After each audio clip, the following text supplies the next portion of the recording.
I'm Matt Cerrone from Metsblog.com, and the first question in our video mailbag presented by Verizon comes from Molly in Rhode Island, who writes, how come the Mets can't overpay to get a guy like Aubrey Huff?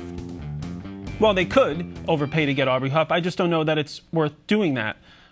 He's probably, at this point, if you wait a little bit longer, going to be worth, some sort of a minor league prospect, that kind of thing. I mean, if you want to overpay, maybe it's Robert Parnell, and my guess is no one wants to do that.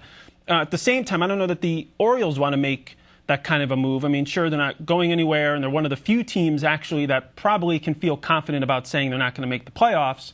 But, you want to wait till other teams get interested and let a market develop. And so my guess is, even for a case like the Orioles or the Nationals or the Padres, they're going to wait probably to around the All-Star break, if not after that, to make these kind of moves. So I don't know that, I can only speak for myself. I wouldn't want to trade Bobby Parnell or somebody like that to get that bat. And my guess is you probably don't either, but I'm guessing. Our next question comes from Anthony in Hoboken, who asks, why do you toe the company line and think the Mets should stay put and not make a trade? I actually don't know what the company line is, but if I did, my guess is it wouldn't be stay put.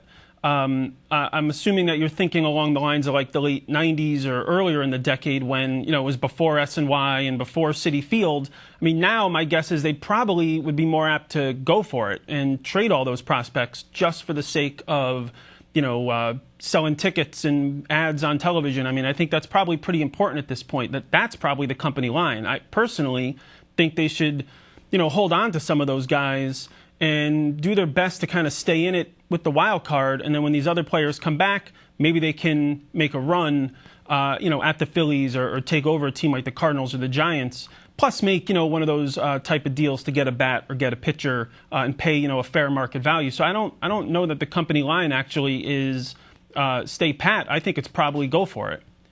That's all the time we have. Thanks again for the questions, and we'll see you next week on the Metsblog Mailbag presented by Verizon.